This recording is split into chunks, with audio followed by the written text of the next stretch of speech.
Hey everyone, welcome back to the Banana Thumbnail Podcast, where we bring thumbnails to life to crush the competition. I'm your host, Alex, and I'm Jordan. Today, we've got something really interesting lined up. We're diving into why your thumbnail psychology might be failing, especially with the new AI update. Exactly. You might think that just slapping a shocked face and a bright red arrow on your video will do the trick, but the rules have changed. Oh wow, I remember when that used to work like a charm. So, what's really breaking people's click-through rates now? Well, it turns out that the algorithm isn't just looking for clicks anymore. It's actually assessing the quality of thumbnails. If they see excessive AI artifacts or, those odd glitches, they can flag your thumbnail and you might lose up to 50% of your impressions. Yikes, that sounds brutal.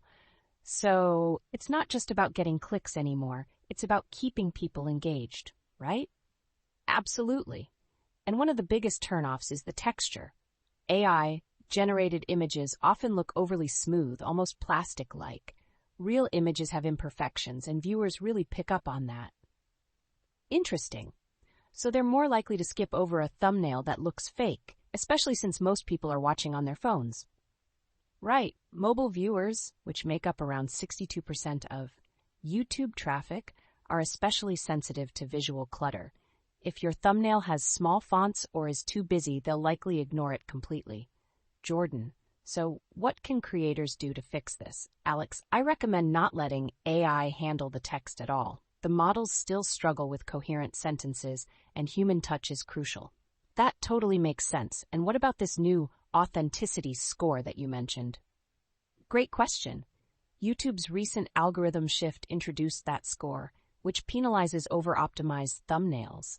If your clicks are high but the watch time isn't matching up, your video can tank in rankings. Oh, so it's like the clickbait trap.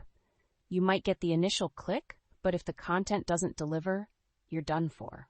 Exactly, and that's where many casual creators get overwhelmed. They might think, oh, red means urgency, and end up making everything red. Haha, yeah, I've seen that.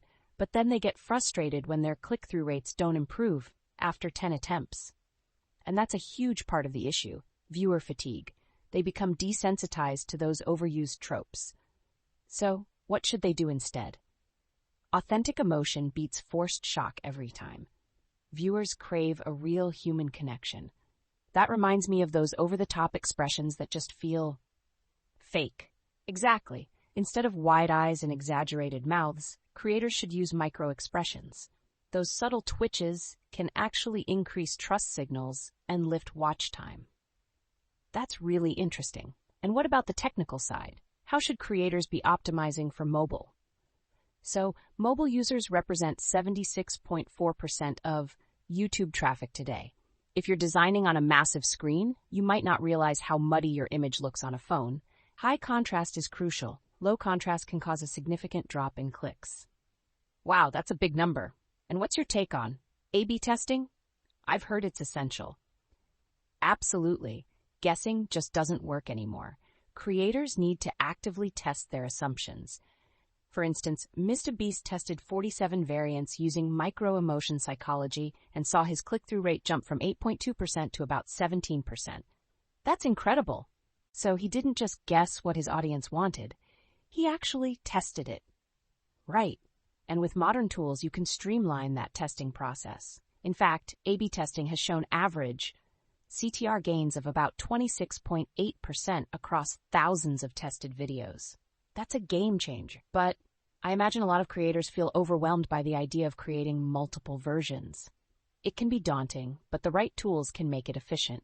Plus, you want to focus on avoiding common mistakes like low mobile readability or using AI-generated text that's unclear. So, what are the key takeaways for our listeners today? Focus on mobile optimization, minimize AI artifacts, and always test different versions of your thumbnails. And for text, do it yourself. Don't rely on AI. Perfect. Thanks for all these valuable insights today, Alex. My pleasure, Jordan. And that's a wrap for this episode of the Banana Thumbnail Podcast. Thanks for listening, and we'll catch you in the next one.